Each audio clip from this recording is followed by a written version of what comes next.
우리가 어떤 일을 시작하려고 하면 준비를 잘 해야 합니다. 우리가 하려고 하는 일이 어떤 일인지, 그 일의 성격도 알아야 하고, 또 얼마나 힘든 일이 될 것인지, 또 무엇이 필요한지 등등을 잘 알아서 철저하게 계획을 세우고 준비하지 않으면 낭패를 보기가 쉽습니다. 아주 오래전에 저희 누님이 시카고 사우스에서 핫도그 샵을 인수하여서 운영한 적이 있었습니다. 회사를 다니면서 월급을 받으며 넉넉하지 않게 살다가 이제 좀 넉넉하게 살아보겠다고 핫도그 샵을 인수를 한 것입니다. 그런데 가게를 인수한 지 얼마 지나지 않자마자 하루가 멀다 하고 권총 강도가 들어와서 그날 수입을 다 빼앗기는 날이 너무나도 많았습니다. 밤에는 도둑이 들어와서 재료들을 다 훔쳐가고, 문 닫을 때가 되면 강도가 들어와서 돈을 빼앗기고 생명의 위협을 느끼고, 그렇게 한 1년여를 버티다가 결국은 빚만 지고 문을 닫아야 하는 그러한 일이 있었습니다. 그래서 그런지 핫도그 별로 그렇게 좋아하지 않습니다.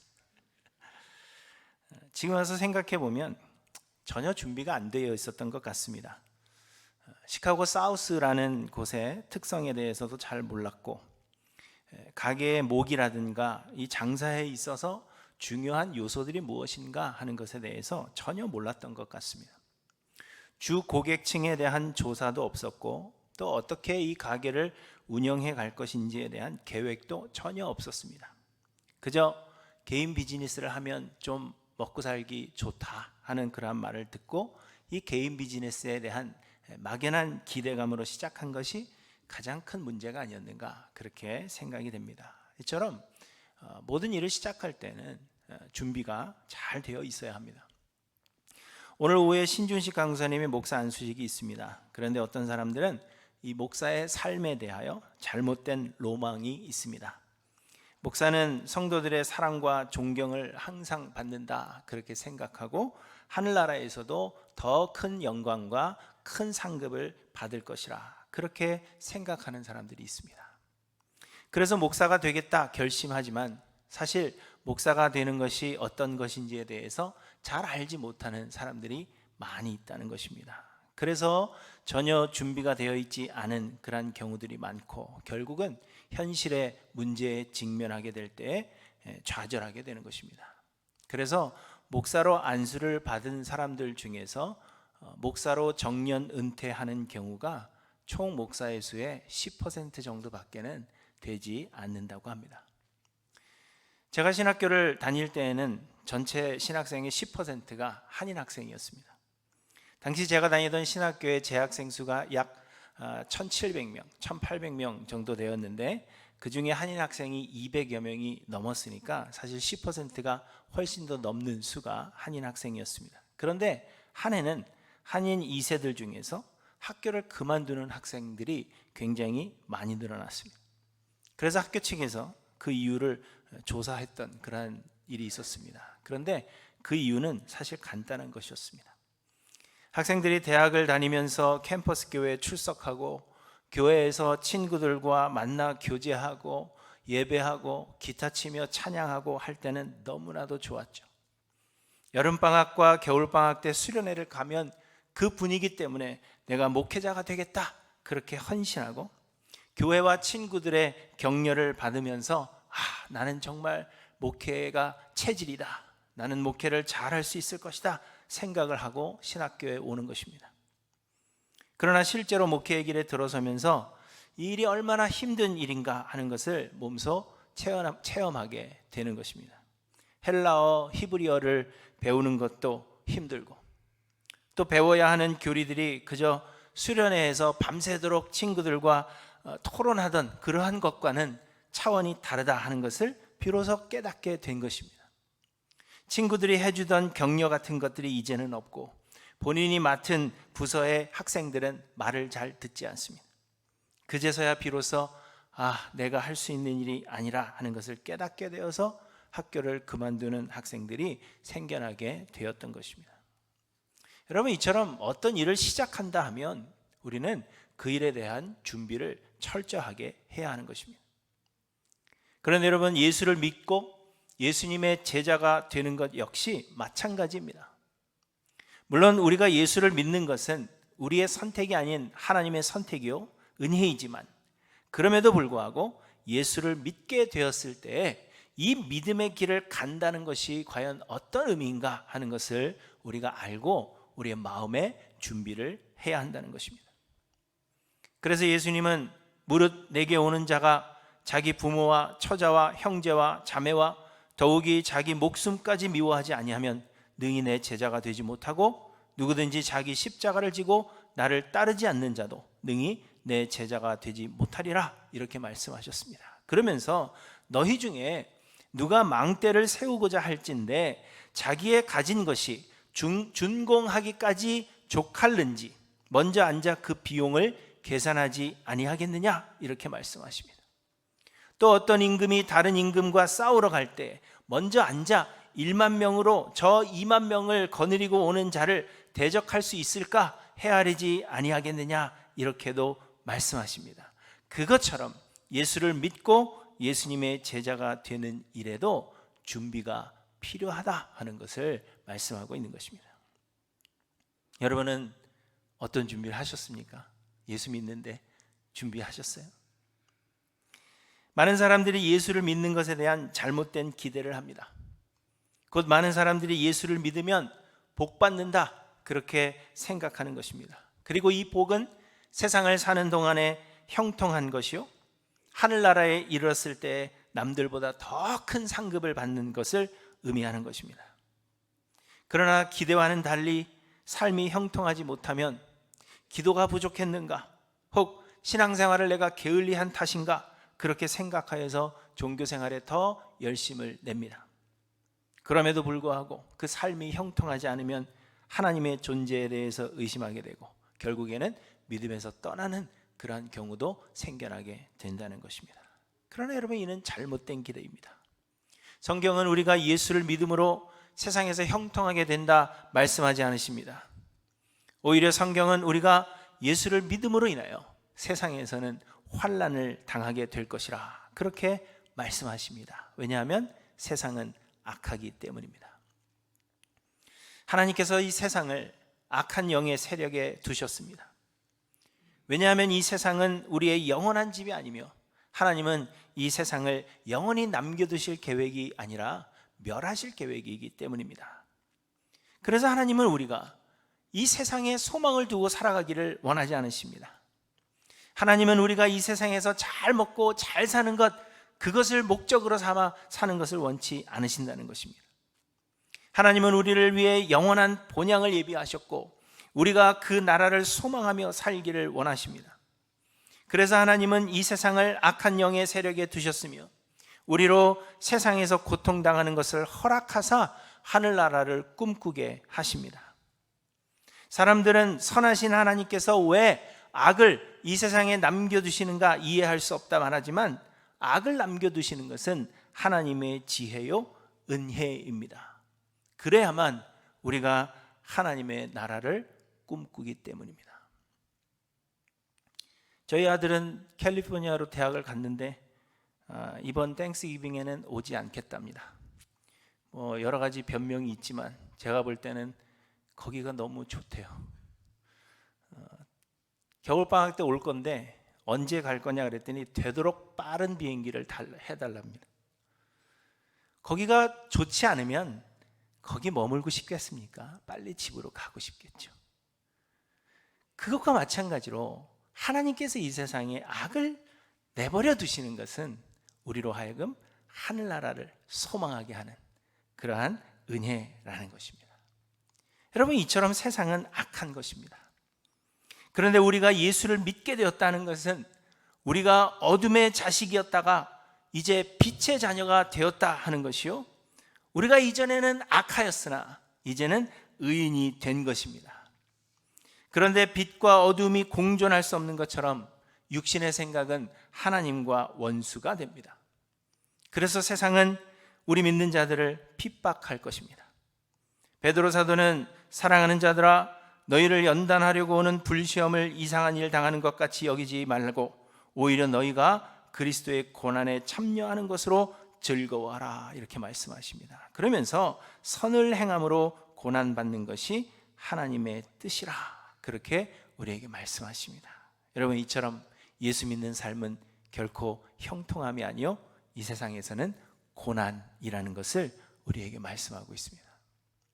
그래서 오늘 본문에서도 보시면 예수님께서 내가 너희를 보냄이 양을 이리 가운데로 보냄과 같도다 이렇게 말씀하고 있습니다. 이는 예수님께서 제자들을 전도하러 보내시면서 말씀하신 내용이지만 이제 우리는 이 세상에 전도하러 보냄을 입은 그러한 양들과 같은 것입니다. 그래서 이 세상에서의 우리의 삶은 이리 가운데 보내진 양의 삶으로서의 삶을 살아가게 되는 것이고, 그래서 우리는 그 삶을 준비해야 한다는 것을 우리에게 말씀하고 있습니다. 여러분, 양이 이리 가운데 있으면 어떻게 되겠습니까? 식사 때가 되면 잡아먹히는 것이 당연한 것입니다. 그런데 우리가 그리스도인으로서 세상을 사는 것이 이처럼 이리 가운데 양으로 있는 것과 같다는 것입니다. 세상의 형통함과는 거리가 멀어도 너무 먼 것입니다. 그렇기 때문에 우리는 이리 가운데 양들로서 이 세상을 어떻게 살아갈 것인지 우리는 계획하고 준비해야 한다는 것을 성경이 말씀하고 있는 것입니다. 그러면 여러분, 우리는 어떻게 준비를 해야 하는 것일까요? 여러분들은 지금까지 어떤 준비를 해오셨습니까? 어떤 마음가짐으로 이 세상을 살아가고 계십니까? 예수님은 제자들에게 말씀하셨습니다. 뱀같이 지혜롭고 비둘기같이 순결하라. 뱀같이 지혜롭고 비둘기같이 순결하게 우리는 준비하고 이 세상을 살아야 되는데 그 의미가 과연 무엇입니까? 전통적으로는 말씀 그대로 뱀처럼 머리를 좀 쓰고 비둘기같이 정결해야 한다, 그러한 것으로 이해했습니다. 하지만 이는 그렇게 간단하게 해석할 본문처럼 보이지 않습니다. 우리가 뱀같이 지혜롭고 비둘기같이 순결해야 하는 이유는 그 다음 구절에 말씀하시는 것과 같이 세상이 우리를 대적할 것이기 때문입니다. 17절에 보시면 사람들을 삼가라, 그들이 너희를 공회에 넘겨주겠고 그들의 회당에서 채찍질하리라 이렇게 말씀하십니다. 그리고 18절에는 또 너희가 나로 말미암아 총독들과 임금들 앞에 끌려가리니 이렇게 말씀하고 있습니다. 그리스도인들의 삶이 이리 가운데 양으로 사는 것이라고 해서 그냥 반드시 잡아먹힌다 하는 그러한 의미는 아닐 것입니다. 물론 어떤 때에는 복음으로 인해서 순교를 당할 수도 있겠지만 그보다도 이렇게 말씀하시는 것은 우리 믿는 자들의 삶이 세상에서는 그만큼 힘들고 어려운 고난의 삶이 될 것임을 우리에게 말씀하고 있는 것입니다. 그리고 이렇게 우리가 고난을 당하게 되는 이유는 세상이 우리를 대적할 것이기 때문이라는 것입니다. 오늘 본문에서 말씀하시는 것과 같이 현대에도 우리가 공회에 넘겨지거나 회당에서 막 채찍질 당하는 그러한 것은 아닙니다. 또 총독들이나 임금들 앞에 우리가 끌려가서 우리의 믿음 때문에 우리가 고문을 당하거나 그들 앞에서 우리의 믿음을 변호해야 하는 그러한 일은 아직 우리에게 일어나지 않았습니다. 그럼에도 불구하고 우리는 여전히 예수 그리스도를 믿지 않고 우리 믿는 자들을 조롱하는 그 세상을 상대로 우리의 믿음을 변호하고 또 변증해야 할 때가 있다는 것입니다. 18절에 보시면 또 너희가 나로 말미암아 총독들과 임금들 앞에 끌려가리니 이는 그들과 이방인들에게 증거가 되게 하려 하심이라 이렇게 말씀하십니다. 하나님께서 세상이 우리를 대적하도록 내버려 두시는 것은 우리로 믿지 않는 자들에게 예수 그리스도를 증거하게 하시기 위함이라는 것입니다. 그래서 우리는 우리의 믿음을 변호해야 할 때가 반드시 옵니다. 왔을지도 모르죠. 그러나 우리가 깨닫지 못할지 모르는데 이 세상을 살아가는 동안에 우리의 믿음을 변호해야 하고 우리가 믿는 바가 무엇인가를 이야기해야 할 때가 있다는 것입니다. 지금 세상은 우리의 믿음을 비과학적이요 비현실적이라고 조롱합니다. 그래서 그러할 때에 우리는 뱀같이 지혜롭고 비둘기같이 순결해야 한다는 것입니다. 그래서 이 상황을 배경으로 생각해 보면 뱀같이 지혜로워야 한다 하는 것은 우리의 믿음을 변호할 때 지혜로운 말을 해야 한다 하는 것으로 이해가 되는 것입니다. 예수님 당시 유대인들에게 뱀은 가장 지혜로운 동물로 여겨졌습니다. 그런데 그 이유는 뱀의 혀가 갈라져 있기 때문입니다. 그래서 뱀의 혀는 말을 잘하는 것으로 그렇게 생각을 했다는 것입니다. 창세기에서 뱀이 하와를 꾀인 것은 그의 말하는 재주에 있었다고 사람들은 생각하는 것입니다. 그래서 사람들이 믿는 자들을 공회에 넘겨주고 회당에서 채찍질하며 총독들과 임금들 앞에 끌려나가서 우리의 믿음을 변호해야 할 때가 오면 그때 우리는 뱀같이 지혜로운 말로 우리의 믿음을 변호할 수 있어야 한다 하는 것을 우리에게 말씀하고 있는 것입니다. 이해가 되세요? 뱀같이 지혜로워라 하는 것은 세상 지혜로 가득하라 하는 것이 아니라 우리가 믿음을 변호해야 할 때 우리의 지혜로운 말로 우리의 믿음을 변호할 수 있어야 한다는 것입니다. 그런데 예수님은 우리에게 스스로 지혜로워져야 한다 그렇게 말씀하시는 것은 또 아닙니다. 본문 19절부터 보시면 이렇게 말씀하십니다. 너희를 넘겨줄 때 어떻게 또는 무엇을 말할까 염려하지 말라. 그때 너희에게 할 말을 주시리니 말하시는 이는 너희가 아니라 너희 속에 말씀하시는 이 곧 너희 아버지의 성령이시니라. 이렇게 말씀하십니다. 우리가 뱀같이 지혜로워서 우리 믿음을 변호할 수 있어야 하는데, 지혜로운 말을 할 수 있어야 하는데 우리가 하는 것이 아니라 우리 안에 말씀하시는 이 성령께서 하신다는 것입니다. 여러분, 지혜는 우리가 지혜로워지는 것이 아닙니다. 참 지혜는 예수님 한 분 외에는 없습니다. 예수님의 뜻대로 사는 것이 그래서 지혜로운 삶이요, 예수님의 말씀에 순종하지 않는다면 지혜롭지 못한 것입니다. 그런데 참 지혜이신 예수님께서 승천하시면서 예수님과 같은 또 다른 보혜사 성령을 보내주시겠다 그렇게 우리에게 약속하셨습니다.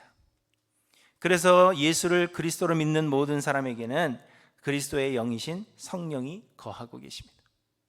그러므로 우리가 뱀처럼 지혜롭게 되려면 성령으로 충만해야 한다는 것을 말씀하고 있는 것입니다. 뱀처럼 지혜로우라 하신 것은 우리의 자아를 온전히 부인하고 성령으로 충만하기를 소망하라 그렇게 말씀하시는 것입니다. 그러면 우리의 믿음을 변화하기 위하여 우리가 무슨 말을 해야 할지 준비하지 않아도 우리 안에 충만하신 성령께서 우리로 지혜롭게 믿음을 변호할 말을 주신다는 것을 말씀하고 있는 것입니다.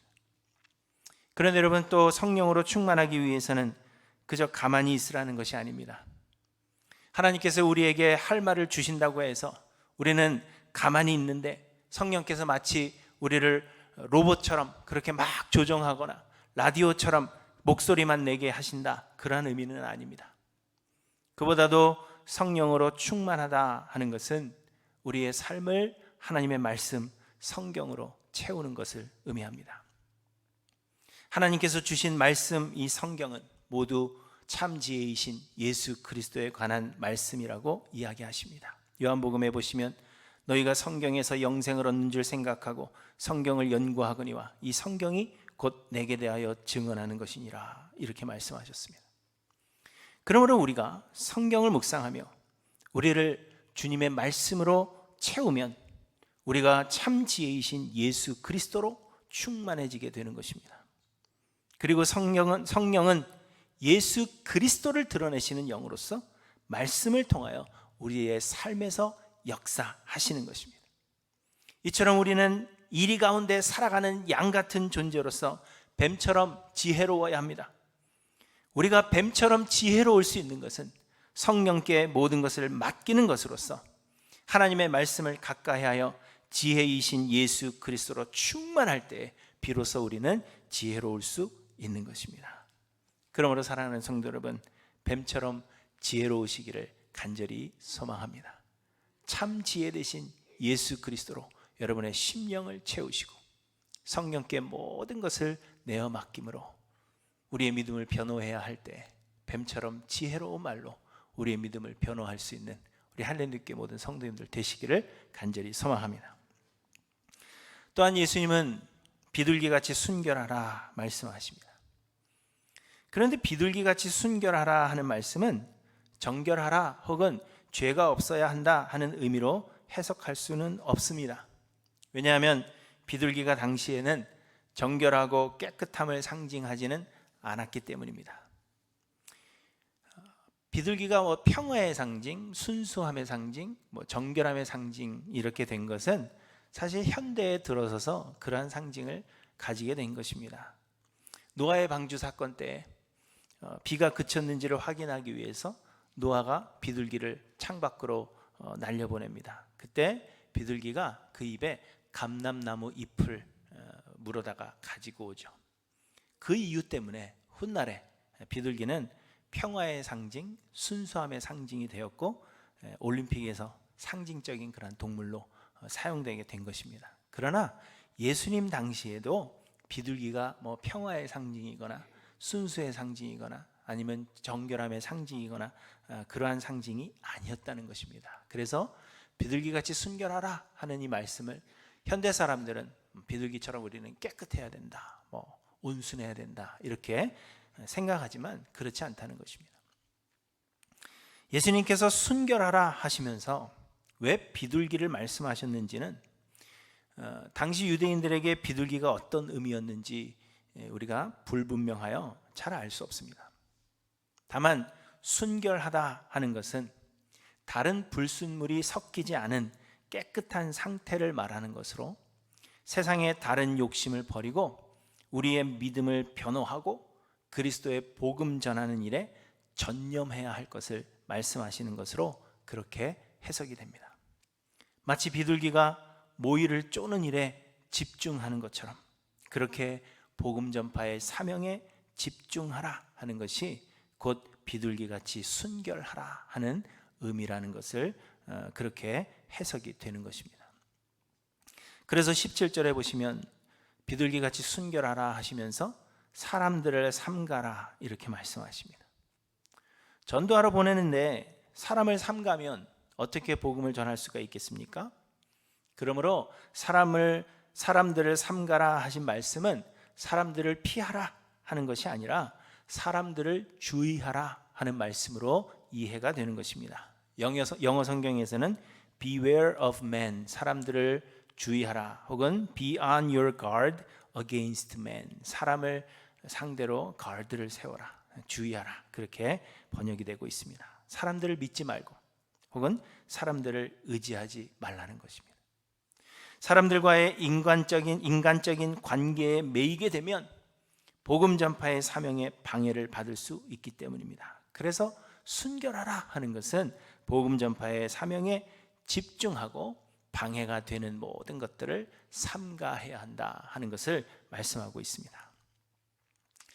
하지만 우리들은 그리스도의 복음 전하는 일에만 집중하지 못합니다. 우리는 비둘기처럼 순결하기가 쉽지 않습니다. 왜냐하면 우리는 여전히 육신을 가지고 살아가고 있기 때문에 우리는 무엇을 먹을까, 무엇을 입을까를 고민하지 않을 수 없는 사람들이기 때문입니다.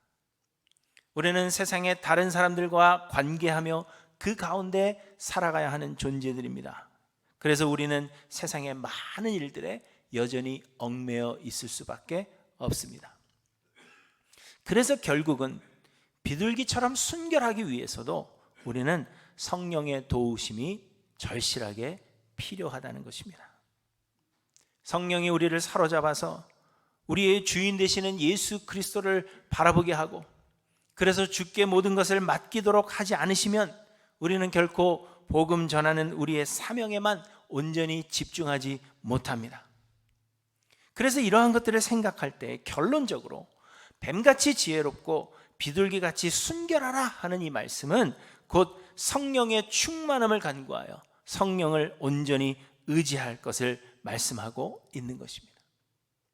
이리들 가운데 있는 양으로서 우리의 노력과 능력과 의지로 이 세상을 살아가려고 한다면 우리는 죽게 되거나 이리들의 먹이가 될 수밖에 없는 것입니다. 그래서 예수님은 우리의 힘으로 뭔가를 해보려고 노력하지 말고 성령의 충만함을 구하며 성령의 인도하심을 구하며 성령께 모든 것을 맡기라, 그렇게 말씀하고 있다는 것입니다.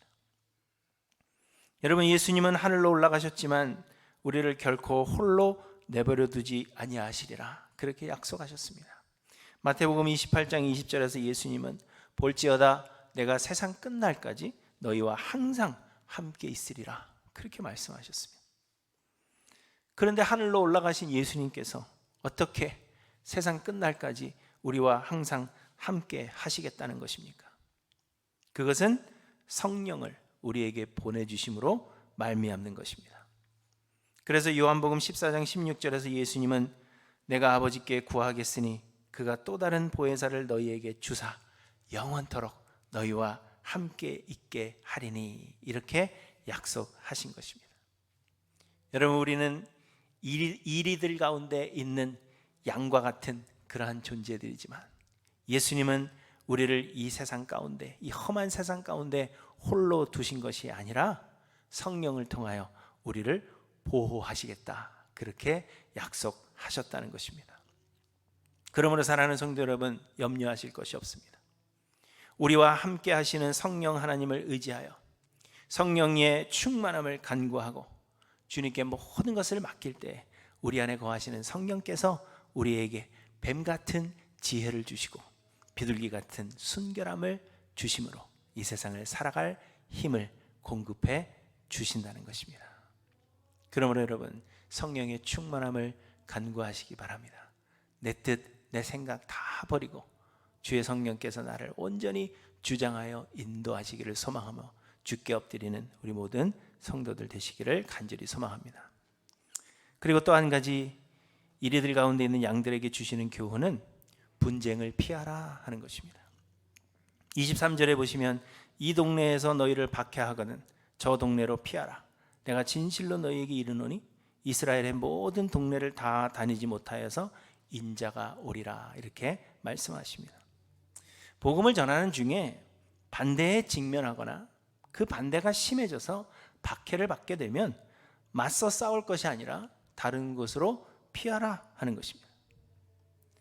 복음을 듣고 받아들이는 것은 하나님의 선물입니다. 그렇다면 복음을 받아들이지 않는 자는 하나님께서 선물을 주지 않으신 사람으로서 복음을 우리가 어떻게 최대한으로 잘 설명한다고 해도 믿지 못할 확률이 큰 것입니다.